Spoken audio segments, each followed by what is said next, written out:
umabot sa punto na kinuha sila tapos tumira sila sa institution ng 3 taon. Tapos umabot pa sa pinaampon yung bunso ko sa foster parent. So, napakasakit nun sa akin, lalo na nung bigla nilang kunin sa akin sa airport nung pauwi na kami sa Pilipinas. Dahil nga, sumuko na ako dito na mamuhay dito sa Denmark dahil hirap na ako. Dahil nga mag-isa lang ako na nag-aahon sa kanila.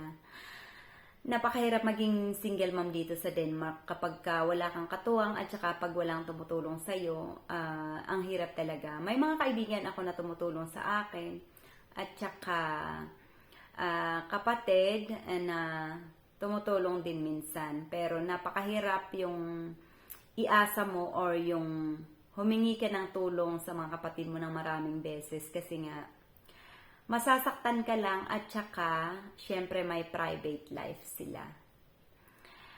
So, ayun nga, kinuha sila.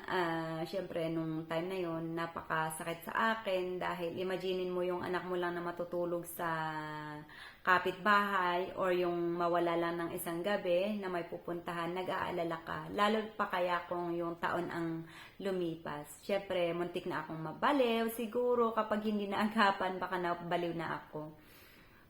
Pero ayun nga, dumaan kami sa maraming pagsubok na mag-iina na akala ko ay katapusan na ng aking buhay nung time na yon. Pero dahil nga sa may mga tao na nagpatatag ng loob ko, lalo na yung naging landlord ko, nung time na kasagsagan ng aking problema nung kinuha yung mga anak ko. At yung landlord ko na yun ay naging boyfriend ko na, o diba, parang sabi ko destiny siguro. Hindi natin alam ang buhay, kaya hindi natin masasabi na destiny.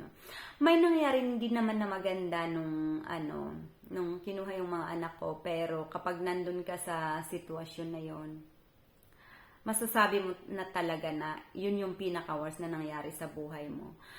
Yung sinasabi kong magandang nangyari sa nung nakuha sila is naging more strong ako, nagkaroon ako ng self-confidence, nagkaroon ako ng sa sarili ko, yung pagpapahalaga sa sarili ko. Dahil nung time na nagsasama kami ng ex ko, nawala lahat yung ko sa sarili ko, yung pagmamahal ko sa sarili ko, yung nawalan ako ng tiwala sa sarili ko kasi iba pala talaga kasi pagka yung partner mo sinasabihan ka na yung mga masasakit na salita, yung halimbawa sasabihin sa'yo na ang bobo mo, yung nakakawala ng self-confidence, yung mga ganun ba. So, malaking yon, yung parang na-build up ko yung sarili ko nung mag-isa ako na nakipaghiwalay ako sa ex ko. Pero ayaw kong isisi lahat sa kanya kasi hindi ko naman sinasabi na kasalanan niya. May kasalanan din ako. May pagkukulang din ako. Kaya nagkahiwalay kami. So, ayun nga. Syempre, nung umalis kami sa kanya, nagsarili kami. Buntis ako nung umalis kami sa kanya. 8 months ako. Mag-8 months pala yung anak ko. Tapos, yung pinagbubuntis ko. Tapos, nanganak ako ng kulang sa buwan, 8 months. So, buti na lang, malusog yung baby ko. Siyempre, lumabas siya ng 2 kilos lang, pero naging okay naman after few days. Sabi ng doktor, okay naman siya. So, ang dami yung pinagdaanan namin hirap na mag-iina bago sila nakuha. Kaya ako nakapag-desisyon na umuwi na lang ng Pilipinas. At yun nga sa kasawiang palad, doon pa sa airport mismo sila kinuha. Dahil nga sa isang tao na nagsumbong na pauwi na kami ng Pilipinas, kaya kami naharang sa airport. Hindi ko na iniisip yun ngayon kasi masaya na ako nakuha ko na sila. Pero pag siguro hindi ko pa sila nakuha, may dinidibdib pa rin akong galit. Pero nung nakuha ko na yung mga anak ko, masaya ako. So, mahirap magtanim ng galit. At saka, isa rin yun, natuto akong magpatawad. Nung napatawad ko na yung ex ko, at saka yun nga na yung nagsumbong, gumaan yung pakiramdam ko.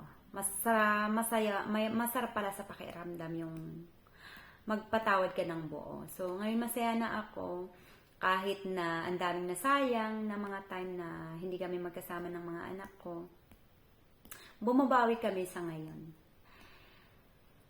Kaya, yung mga kagaya kong ina na nakuha yung mga anak, inalisan ng anak dito sa Denmark, may pag-asa rin kayo kagaya ko.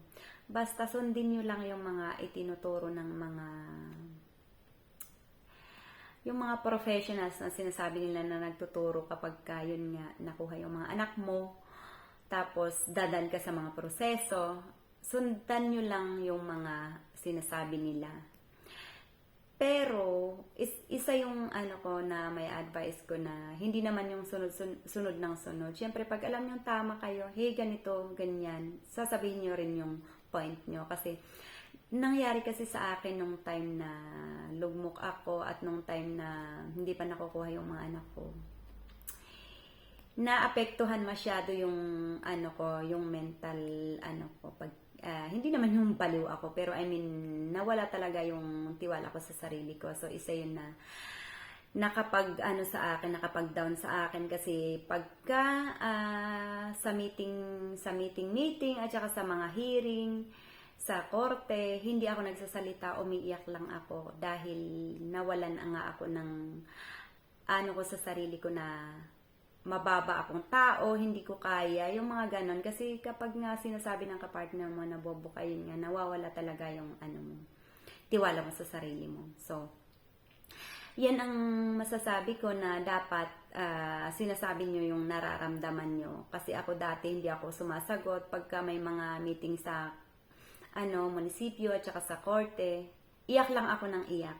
So, parang nilulockdown nila ako kasi nga parang ang pagkakaalam nila is wala akong alam. Yun, kaya tibay lang talaga ng loob. Yun lang masasabi ko.